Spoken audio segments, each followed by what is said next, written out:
मैं परमजीत सिंह, प्राध्यापक अर्थशास्त्र, शिक्षा विभाग हरियाणा, आज के एजुसेट प्रसारण में आपका स्वागत करता हूं। हमारे आज के अध्ययन का विषय है सामाजिक विज्ञान और हमारी कक्षा है 10वीं। हमारा आज का अध्याय है उदारीकरण और वैश्वीकरण की ओर और इस अध्याय के अंतर्गत हमारा उप विषय है उदारीकरण और वैश्वीकरण के उपाय। हमारे आज के इस व्याख्यान का उद्देश्य है नंबर 1 आर्थिक सुधारों का परिचय, नंबर 2 सार्वजनिक क्षेत्र के अनुकूल व प्रतिकूल पहलू, नंबर 3 आर्थिक सुधारों की आवश्यकता के कारण और नंबर 4 उदारीकरण का अर्थ व उपाय और 5वां है वैश्वीकरण का अर्थ व उपाय और लास्ट है आर्थिक सुधारों का मूल्यांकन। विद्यार्थियों, सबसे पहले हम आज इस व्याख्यान में पढ़ते हैं कि आर्थिक सुधार क्या है। अतः हमारा विषय है आर्थिक सुधार एक परिचय। विद्यार्थियों, आर्थिक सुधारों से विपर्य उन सभी उपायों से है जिनका उद्देश्य है अर्थव्यवस्था को अधिक कुशल, प्रतियोगी तथा विकसित बनाना है। भारत में 1991 से पूर्व आर्थिक विकास के लिए मिश्रित अर्थव्यवस्था की नीति को अपनाया था और आधारभूत उद्योगों जैसे कोयला खनन, इस्पात, शक्ति व सड़कों इत्यादि को सरकार ने अपने हाथों में रखना उचित समझा, परंतु निजी क्षेत्र को उद्योगों और व्यापार में एक सीमा तक कार्य करने की अनुमति दी गई। इसलिए भारत में सार्वजनिक क्षेत्र बहुत बड़ा हो गया। अतः विद्यार्थियों, अब मैं यहां पर आपको स्पष्ट कर देना चाहता हूं कि मिश्रित अर्थव्यवस्था क्या होती है। मिश्रित अर्थव्यवस्था के अंतर्गत दोनों क्षेत्र, सार्वजनिक क्षेत्र तथा निजी क्षेत्र साथ साथ चलते हैं, क्योंकि स्वतंत्रता के बाद भारत की ऐसी स्थिति नहीं थी कि वह केवल निजी क्षेत्र पे निर्भर रहे या केवल सार्वजनिक क्षेत्र पर निर्भर रहे, क्योंकि हमारे देश का अकेला सार्वजनिक क्षेत्र इतना सक्षम नहीं था कि देश को विकास की ओर ले चले। इसी प्रकार हमारे देश का निजी क्षेत्र भी इतना विकसित नहीं था कि वह हमारे देश को आर्थिक विकास की ओर ले चले। इसलिए हमारे देश के अर्थशास्त्रियों ने मिश्रित अर्थव्यवस्था की नीति को अपनाया, जिसके अंतर्गत देश के जो आधारभूत उद्योग हैं, जिनसे एक अर्थव्यवस्था को अपलिफ्ट किया जा सकता है, उन उद्योगों को सरकार ने अपने हाथ में रखा और बाकी उद्योगों को निजी क्षेत्र के हाथों में दिया। और इसके बावजूद भी भारत में स्वतंत्रता के बाद सार्वजनिक क्षेत्र को बहुत महत्व दिया गया। जैसा कि आप इस तस्वीर में देख रहे हैं कि भारतीय रेलवे का एक चित्र दर्शाया गया है, क्योंकि भारतीय रेलवे एक सार्वजनिक क्षेत्र का उद्यम है। यह उद्यम सरकार के द्वारा चलाया जाता है। इसका स्वामित्व और नियंत्रण सरकार के हाथ में होता है और हमारे देश का रेलवे नेटवर्क एक बहुत ही बड़ा नेटवर्क है। इसके अतिरिक्त और भी हमारे देश के ऐसे उद्यम हैं, जैसे डाक व तार, प्राकृतिक एवं नेचुरल गैस कमीशन। ये उद्योग भी हमारे देश के सार्वजनिक क्षेत्र में आते हैं। विद्यार्थियों, अब यहां पर इस बात को स्पष्ट करना भी अनिवार्य है कि फिर निजी क्षेत्र क्या होता है। निजी क्षेत्र के अंतर्गत वह उद्यम आते हैं, वे उद्योग आते हैं जिनका स्वामित्व और संचालन निजी क्षेत्र करता है। हमारे देश में निजी क्षेत्र के अंतर्गत मुख्यतः टाटा, बिरला, डालमिया, रिलायंस ग्रुप और बहुत सी ऐसी बड़ी बड़ी फर्में हैं जो निजी क्षेत्र के अंतर्गत आती हैं। परंतु स्वतंत्रता के बाद, जैसे कि मैंने पहले स्पष्ट किया है, हमारे देश में दोनों क्षेत्रों को महत्व दिया गया और हमारी अर्थव्यवस्था का नाम पड़ा एक मिश्रित अर्थव्यवस्था। अब सार्वजनिक क्षेत्र इतना बड़ा होने के बावजूद उसके हमारी अर्थव्यवस्था पर क्या प्रभाव पड़े, हम इनके बारे में अध्ययन करेंगे। तो सबसे पहले है अनुकूल प्रभाव। विद्यार्थियों, अनुकूल प्रभाव से अभिप्राय है कि जिससे हमारे देश की अर्थव्यवस्था को विकास की ओर ले जाने में फायदा हुआ, लाभ हुआ। तो सबसे पहले यह है कि सार्वजनिक क्षेत्र के कारण देश के औद्योगिक उत्पादन में वृद्धि हुई। हमारे देश का औद्योगिक ढांचा जो ब्रिटिश शासन के दौरान बड़ा पिछड़ा हुआ था, स्वतंत्रता के बाद इसमें बहुत तरक्की हुई। इसी प्रकार गरीबी रेखा से नीचे की जनसंख्या में कमी हुई।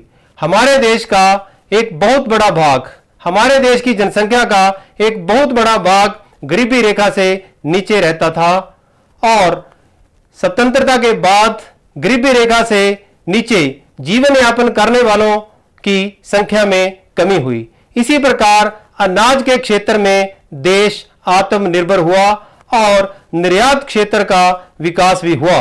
और इसके साथ साथ तकनीकी विकास। विद्यार्थियों, तकनीकी विकास से प्राय है कि जब हम अपने उद्योगों में, अपने कृषि क्षेत्र में विभिन्न प्रकार की नई तकनीकों का समायोजन करते हैं।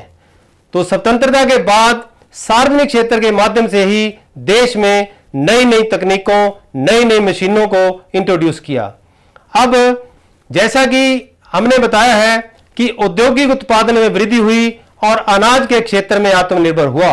विद्यार्थियों, हमारे देश में सबसे पहले 1951 में एक योजना चलाई गई जिसको हम प्रथम पंचवर्षीय योजना कहते हैं। इस योजना का उद्देश्य था देश में कृषि क्षेत्र के विकास को अधिक महत्व देना। अतः प्रथम योजना में देश के कृषि क्षेत्र को प्राथमिकता दी गई, जिसके अंतर्गत देश के बजट का अधिकतर भाग कृषि क्षेत्र पर खर्च किया गया और इसके परिणाम स्वरूप देश अनाज के उत्पादन में आत्मनिर्भरता की ओर बढ़ा। इसी प्रकार दूसरी पंचवर्षीय योजना जो कि 1956 में चली और इसके अंतर्गत औद्योगिक क्षेत्र को प्राथमिकता दी गई। एक प्रसिद्ध अर्थशास्त्री जिसका नाम है पीसी महालनोबिस, तो हमारे देश की जो दूसरी पंचवर्षीय योजना है वह पीसी महालनोबिस के एक मॉडल पर आधारित है, जिसके आधार पर देश में बड़े आधारभूत उद्योगों को स्थापित किया। अतः इस योजना के बाद देश में औद्योगिक क्रांति आई। इसलिए विद्यार्थियों, निर्यात बढ़ा, गरीबी रेखा से नीचे जनसंख्या कम हुई और तकनीकी विकास हुआ और यह हमारे देश के सार्वजनिक क्षेत्र का अनुकूल प्रभाव है। इसके साथ साथ इस क्षेत्र के ज्यादा विकसित होने के कारण, इस क्षेत्र का ज्यादा विस्तार होने के कारण कुछ प्रतिकूल प्रभाव भी पड़े, जैसा कि औद्योगिक उत्पादन तो बढ़ा लेकिन औद्योगिक उत्पादन की दर में कमी आई। दूसरा, आर्थिक शक्ति का केंद्रीयकरण। तीसरा है भ्रष्टाचार में वृद्धि और चौथा है कार्यकुशलता में कमी और सार्वजनिक क्षेत्र के उद्यमों में हानि और कीमतों में वृद्धि। विद्यार्थियों, सार्वजनिक क्षेत्र का विस्तार तो हुआ लेकिन इससे एक समस्या और पैदा हुई कि देश में आर्थिक शक्ति का केंद्रीयकरण हुआ। आर्थिक शक्ति का केंद्रीयकरण होता है कि जब अमीर और गरीब का अंतर बढ़ता चला जाए। हमारे देश में कुछ लोगों के पास देश की संपत्ति और राष्ट्रीय आय का अधिकांश भाग केंद्रित हुआ। उन लोगों को रिच व्यक्तियों की कैटेगरी में गिना जाता है। यह एक प्रतिकूल प्रभाव है। इसी प्रकार भ्रष्टाचार में वृद्धि हुई। देश में रिश्वतखोरी, ब्लैक मार्केटिंग, जुआ, चोरी बाजारी इत्यादि भ्रष्टाचार में वृद्धि किया गया और देश में कार्यकुशलता में कमी आई। देश के जो श्रमिक थे, हमारे देश का जो तकनीकी ढांचा था, उसकी कुशलता कम हुई और इसके साथ साथ ही हमारे जो सार्वजनिक क्षेत्र के उद्यम थे उनमें लॉस होना शुरू हुआ और उनमें हानि होनी शुरू हुई। इससे हमारे देश की अर्थव्यवस्था के विकास की दर कम हुई। विद्यार्थियों, लास्ट में जो प्रतिकूल प्रभाव दर्शाया है वह है कीमतों में वृद्धि। अर्थशास्त्रियों के अनुसार कीमतों में वृद्धि देश के लिए हानिकारक नहीं होती, क्योंकि जब भी देश का आर्थिक विकास होता है तो उसके साथ साथ एक रीजनेबल, एक पर्याप्त मात्रा में कीमतों में वृद्धि होना अनिवार्य है, परंतु हमारे देश में कीमतों में बहुत अधिक वृद्धि हुई, जिसका देश के विकास पर प्रतिकूल प्रभाव पड़ा, देश की गरीब जनता के ऊपर प्रतिकूल प्रभाव पड़ा। अब हमारे देश में आर्थिक सुधारों की जरूरत क्यों पड़ी? आर्थिक सुधारों की आवश्यकता। नंबर एक, 1991 में देश में अभूतपूर्व आर्थिक संकट उत्पन्न हो गया। आर्थिक संकट से अभिप्राय है कि देश को चलाने के लिए सरकार को बहुत कठिनाइयों का सामना करना पड़ा, जैसा कि सरकारी व्यय आय से अधिक हुआ। विद्यार्थियों, जब हमारा व्यय हमारी आय से ज्यादा हो जाता है तो हमारे पास पैसे की व्यवस्था करने का संकट पैदा हो जाता है। इसी प्रकार का संकट 1991 से पहले हमारे देश में आ गया, जिसे हम आर्थिक संकट कहते हैं। इसी प्रकार विदेशी ऋण की मात्रा में वृद्धि। मानते हैं कि कोई भी देश विदेशी ऋण के बिना विकास नहीं कर सकता। सामान्यतः अल्प विकसित देशों की स्थिति तो यही होती है। तो हमारे देश पर विदेशी ऋण की मात्रा में वृद्धि हुई, देश को ऋण का ब्याज देने में कठिनाई हुई और आयात का भुगतान करना कठिन हो गया। अतः हमारे देश में एक आर्थिक संकट उत्पन्न हो गया। हमें बहुत मात्रा में ऋण लेकर और उसका ब्याज का भुगतान करना पड़ा, लेकिन देश में विकास की दर कम होने के कारण प्रिंसिपल अमाउंट, विदेशी ऋण की मात्रा और ऋण के ऊपर जो दिए जाने वाला ब्याज है उसका भुगतान करने में देश में कठिनाई आई। इसके साथ साथ जो हम विदेशों से आयात करते थे, आयात विद्यार्थियों वह वस्तुएं होती हैं जिनको हम दूसरे देशों से खरीदते हैं, जिनको हम दूसरे देशों से मंगवाते हैं, और निर्यात वह होता है जिसको हम अपने देश से दूसरे देशों को भेजते हैं। हमारे देश में आयात का भुगतान करने में भी कठिनाई हुई और हमारे देश में एक इस संकट के कारण हमारे जो उस समय सरकार थी उसको बैंक ऑफ इंग्लैंड, विद्यार्थियों जैसे कि आपको पिक्चर में दर्शाया जा रहा है, यह बैंक ऑफ इंग्लैंड का ऑफिस है, यानी कि इंग्लैंड के जो केंद्रीय बैंक है उसको हम बैंक ऑफ इंग्लैंड कहते हैं। हमारे देश की सरकार को 1991 में इस बैंक से रुपया उधार लेना पड़ा, क्योंकि हमारे देश में भुगतान शेष का संकट पैदा हो गया और विदेशी करेंसी 10 दिन के आयात का भुगतान करने के लिए पर्याप्त नहीं थी। इसके साथ ही सरकार को बैंक ऑफ इंग्लैंड में सोना गिरवी रखना पड़ा और सार्वजनिक क्षेत्र के उद्यमों में हानि होने लगी। और इसी साल में, इसी समय में इराक युद्ध, यानी कि जिसको हम खाड़ी युद्ध के कारण नेम से भी जानते हैं, के कारण तेल की कीमतों में वृद्धि हुई। अब जब किसी देश के पास विदेशी करेंसी कम पड़ जाती है और उस देश में सार्वजनिक क्षेत्रों में हानि हो रही है, और जैसा कि खाड़ी युद्ध होने के कारण तेल की कीमतें बढ़ी और भारत एक तेल का बहुत बड़ा आयातक देश होने के कारण इसे बहुत मात्रा में भुगतान करना पड़ा। इसके परिणाम स्वरूप हमारे देश की सरकार को उस समय बैंक ऑफ इंग्लैंड के पास सोना गिरवी रख के कुछ समय के लिए ऋण लेना पड़ा और जो भुगतान हमने विदेशियों को करने थे वह भुगतान हमने किए। इसके बाद अब एक ऐसा समय प्रारंभ हुआ जिसके सूत्रधार हमारे देश के वर्तमान प्रधानमंत्री डॉक्टर मनमोहन सिंह जी हैं। विद्यार्थियों, उस समय हमारे देश की वित्त मंत्रालय का प्रतिनिधित्व हमारे देश के वर्तमान प्रधानमंत्री डॉक्टर मनमोहन सिंह जी करते थे। जैसा कि आप इस तस्वीर से परिचित है कि डॉक्टर मनमोहन सिंह की तस्वीर दर्शाई गई है, क्योंकि उस समय में यह हमारे देश के वित्त मंत्री थे। इन्होंने इस संकट से देश को उभारने के लिए एक नई आर्थिक नीति बनाई और उस आर्थिक नीति का प्रारंभ हुआ 1991 में। उपरोक्त कारणों के फलस्वरूप एक नई आर्थिक नीति अपनाई गई जिसके अंतर्गत सुधार किए गए और इन सुधारों को दो कैटेगरी में बांटा गया है। एक है उदारीकरण लिबरलाइजेशन, दूसरा है वैश्वीकरण ग्लोबलाइजेशन। अब हम इन आर्थिक सुधारों को एक एक करके यहां पर आपके सामने प्रस्तुत करते हैं। तो सबसे पहले है उदारीकरण लिबरलाइजेशन। सरकार द्वारा लगाए गए प्रत्यक्ष या भौतिक नियंत्रणों से अर्थव्यवस्था की मुक्ति उदारीकरण कहलाती है, जिसमें मुख्य नियंत्रण होते हैं लाइसेंस प्रणाली, वस्तुओं पर कीमत नियंत्रण, आयात लाइसेंस, विदेशी मुद्रा का नियंत्रण। विद्यार्थियों, उदारीकरण शब्द उदार से बना है।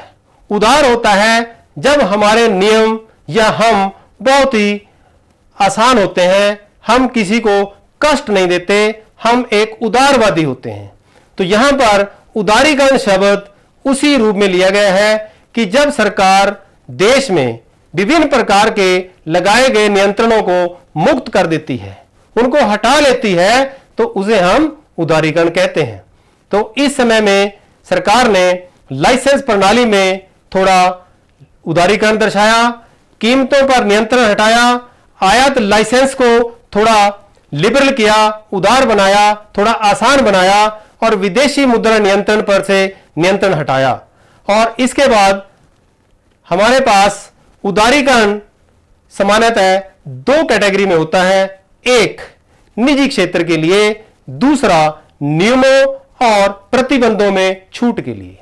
निजी क्षेत्र को सार्वजनिक क्षेत्र के अंतर्गत संचालित क्रियाओं को चलाने की अनुमति, दूसरा है निजी क्षेत्र को नियमों और प्रतिबंधों में छूट।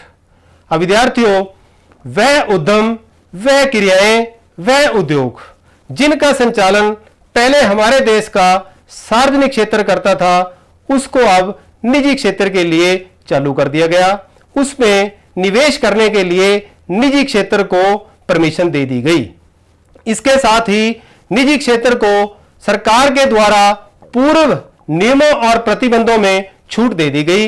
इन दोनों को मिलाकर उदारीकरण कहते हैं। एक के अंतर्गत निजी क्षेत्र का विस्तार हुआ और दूसरे के अंतर्गत निजी क्षेत्र को छूट मिली।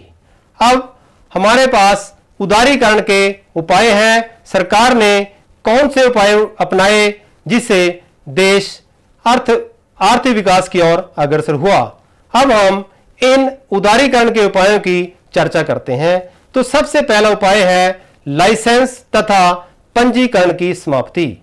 विद्यार्थियों, लाइसेंस जो है वह एक प्रकार की अनुमति होती है, एक प्रकार की परमिशन होती है। अतः जब सरकार किसी व्यक्ति को किसी कार्य को करने के लिए एक अनुमति प्रदान कर देती है, तो उसे हम लाइसेंस कहते हैं। इसी प्रकार पंजीकरण, जिसे हम इंग्लिश में रजिस्ट्रेशन कहते हैं। जब भी आप कोई उद्योग लगाते हो या मान लो आप कोई व्हीकल खरीदते हो, तो उसका आप रजिस्ट्रेशन कराते हैं, उसे हम पंजीकरण कहते हैं। इसी प्रकार सरकार ने उदारीकरण के अंतर्गत निजी क्षेत्रों द्वारा स्थापित किए गए उद्योगों के लाइसेंस और पंजीकरण को समाप्त किया। 1991 की नीति के अनुसार 6 उद्योगों को छोड़कर शेष सभी उद्योगों के लाइसेंसों को समाप्त कर दिया गया है। बाद में इस सूची में केवल 3 उद्योग रखे गए। अब उपरोक्त 6 उद्योग कौन से हैं जिनमें अब पंजीकरण लेना पड़ता था? नंबर 1 शराब, नंबर 2 सिगरेट, नंबर 3 हानिकारक रसायन, नंबर 4 रक्षा उपकरण, नंबर 5 औद्योगिक विस्फोटक और नंबर 6 है औषधियां। विद्यार्थियों, यह 6 क्षेत्र वह क्षेत्र हैं जिनके लिए लाइसेंस लेना पड़ेगा और पंजीकरण रजिस्ट्रेशन कराना पड़ेगा, और बाकी सभी क्षेत्रों के लिए लाइसेंस और पंजीकरण सरकार ने 1991 की नीति के बाद समाप्त कर दिया गया, और यह एक उदारीकरण का मुख्य उपाय है। इसके बाद दूसरा उपाय है सार्वजनिक क्षेत्र का संकुचन। सार्वजनिक क्षेत्र सरकारी क्षेत्र होता है, इसका संकुचन, इसके दायरे को छोटा करना। विद्यार्थियों, स्वतंत्रता के बाद देश की जरूरतों को ध्यान में रखते हुए सार्वजनिक क्षेत्र को महत्व दिया गया, और इस नीति के बाद सरकार ने सार्वजनिक क्षेत्र के लिए सुरक्षित उद्योगों की संख्या 17 से कम करके 4 कर दी गई, यानी कि 17 उद्योग जो पहले सार्वजनिक क्षेत्र के अंतर्गत थे उनको घटाकर 4 कर दिया गया। नंबर 1 सैनिक साजो सामान, नंबर 2 परमाणु ऊर्जा, नंबर 3 परमाणु धातुओं का खनन और नंबर 4 है रेल परिवहन। इससे अभिप्राय है कि सरकार के पास यह 4 उद्योग हैं। इन 4 उद्योगों में कोई भी निजी क्षेत्र या विदेशी कंपनी निवेश नहीं कर सकती, उद्योग नहीं लगा सकती, इनमें केवल सरकार लगाएगी।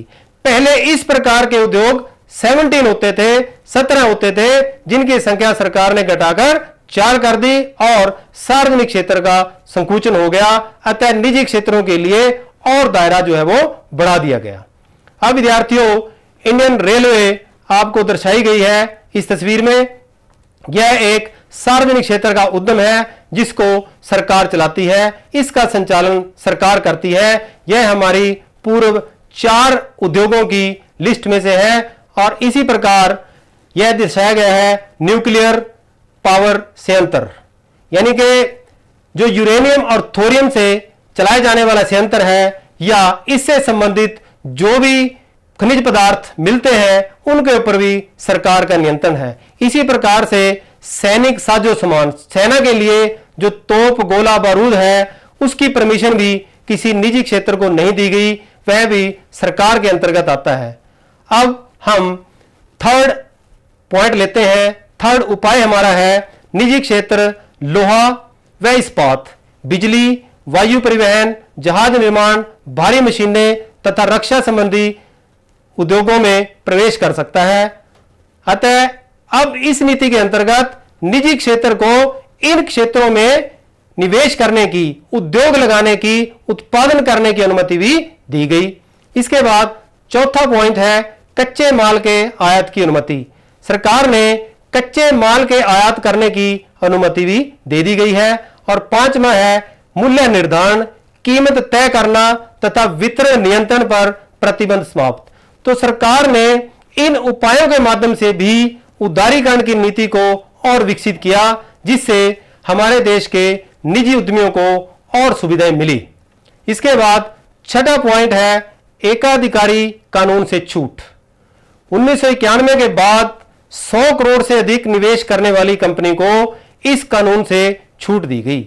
इसी प्रकार लघु उद्योगों के निवेश की सीमा बढ़ाकर 1 करोड़ रुपए कर दी गई तथा अति लघु उद्योगों की निवेश सीमा को बढ़ाकर 25 लाख रुपए कर दिया।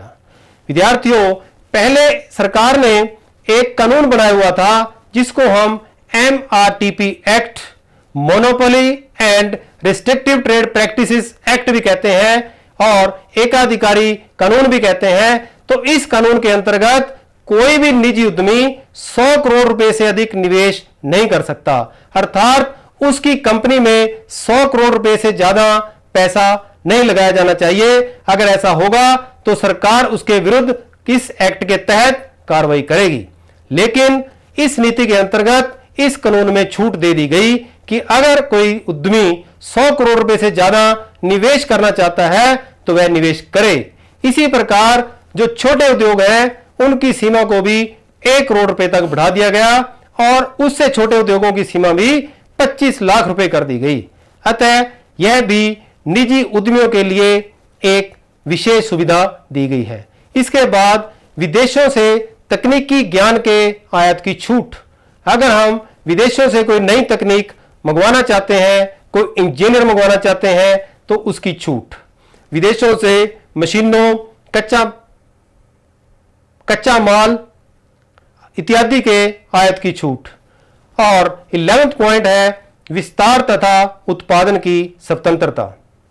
उत्पादन क्षमता की उच्चतम सीमा समाप्त कर दी गई और इसी प्रकार किसी भी वस्तु का उत्पादन करने की स्वतंत्रता।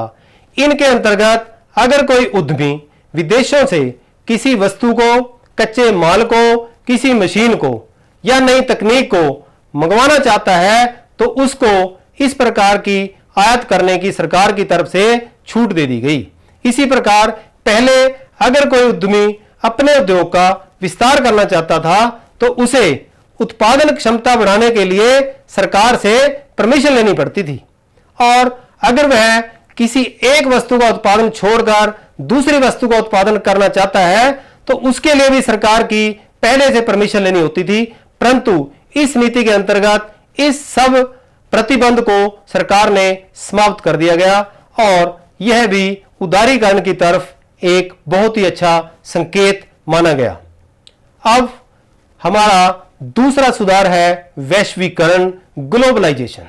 विद्यार्थियों, आप ज्योग्राफी में, भूगोल में एक ग्लोब देखते हो। ग्लोब के ऊपर सारे विश्व का मानचित्र होता है, उसी से बना है ग्लोबलाइजेशन और उसी से बना है वैश्वीकरण।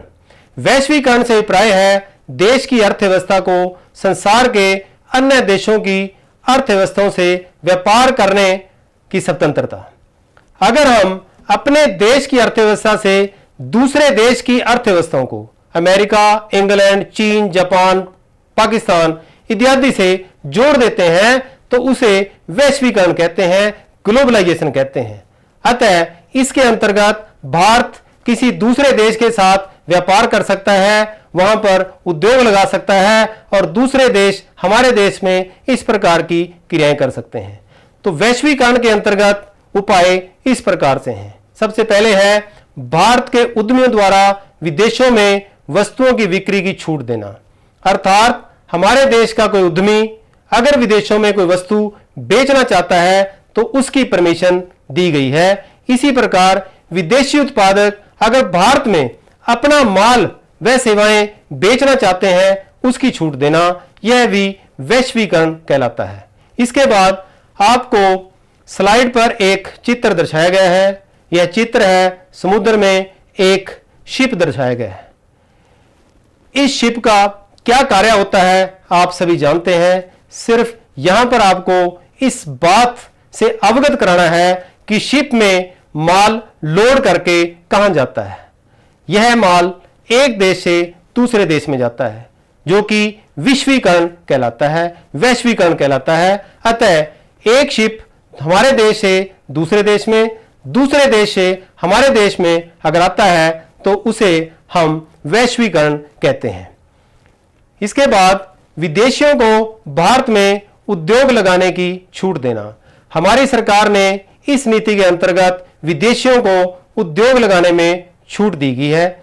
और चौथा पॉइंट है भारतीयों द्वारा विदेशों में उद्योग लगाने की अनुमति। पांचवा पॉइंट है विभिन्न देशों द्वारा श्रमिकों का आदान प्रदान करना। छठा पॉइंट है आयात निर्यात करों में छूट। और सेवंथ पॉइंट जो कि बहुत ही इंपॉर्टेंट पॉइंट है, विदेशी पूंजी निवेश की सीमा 40% से बढ़ाकर 51 से 100% कर दी गई है। विद्यार्थियों, पहले क्या होता था कि कोई भी विदेशी कंपनी, जिसको हम बहुराष्ट्रीय कंपनी भी कहते हैं, मल्टीनेशनल कंपनी भी कहते हैं, MNCs भी कहते हैं, वह हमारे देश में 51% से नीचे निवेश कर सकती थी। अगर 100 करोड़ रुपए का उद्योग है तो उसमें वह केवल 51% से नीचे ही पैसा लगा सकती थी और उसके ऊपर स्वामित्व हमारे देश का होता था। लेकिन इस नीति के अंतर्गत यह एक छूट दी गई है कि अगर कोई विदेशी कंपनी हमारे देश में कोई उद्योग लगाना चाहती है तो उसे 51% या 100% तक की निवेश करने की छूट दे दी गई है। इसके अतिरिक्त वैश्वीकरण के अंतर्गत हमारे देश के लोग बाहर जाते हैं, जैसा कि आजकल विदेशों में, ऑस्ट्रेलिया, कनाडा इत्यादि में आजकल हमारे देश के विद्यार्थी स्टडी के लिए जाते हैं और इसको भी हम वैश्वीकरण के अंतर्गत मानते हैं। अब आर्थिक सुधारों का प्रभाव। विद्यार्थियों, उपरोक्त आर्थिक सुधारों का हमारे देश की अर्थव्यवस्था पर दो प्रकार का प्रभाव पड़ा। एक अनुकूल प्रभाव, नंबर 1 संचार क्षेत्र, जिसे दूरभाष, मोबाइल, टेलीफोन, रंगीन टेलीविजन सेट और अन्य विद्युतीय उपकरणों की कीमतों में कमी, पेप्सी व कोका कोला के उत्पादन में वृद्धि। और तीसरा है भारत में विदेशी निवेश 1991 में 174 करोड़ था, जो कि बढ़कर 2000 में 9338 करोड़ हो गया। इसी प्रकार जैसा कि आप देख रहे हैं, यह फॉरेन एक्सचेंज रिजर्व दर्शाई गई है, विदेशी करेंसी। विद्यार्थियों, इस पिक्चर को ध्यान से देखें क्योंकि हमारे देश में विदेशी मुद्रा कोष 1991 में मात्र 6,622 करोड़ रुपए के थे, जो कि 2000 में बढ़कर 1,52,924 करोड़ हो गए। इसी प्रकार रोजगार के अवसरों में वृद्धि हुई तथा मुद्रास्फीति पर रोक लगा दी गई। परंतु आजकल पुनः मुद्रास्फीति की दर काफी बढ़ चुकी है और यह आंकड़ा लगभग 12% है। इस नीति के अंतर्गत मुद्रास्फीति रोकने के बावजूद भी थोड़ी बढ़ी है, परंतु देश का आर्थिक विकास काफी हुआ है। आज के व्याख्यान के आधार पर आज का गृह कार्य है: नंबर 1, आर्थिक सुधारों से क्या अभिप्राय है। नंबर 2, मुख्य आर्थिक सुधारों के नाम बताइए। नंबर 3, उदारीकरण से क्या अभिप्राय है, इसके मुख्य उपाय बताइए। और नंबर 4 है, वैश्वीकरण से क्या अभिप्राय है, इसके मुख्य उपाय बताइए। हमारा आज का व्याख्यान यहीं पर समाप्त होता है। धन्यवाद।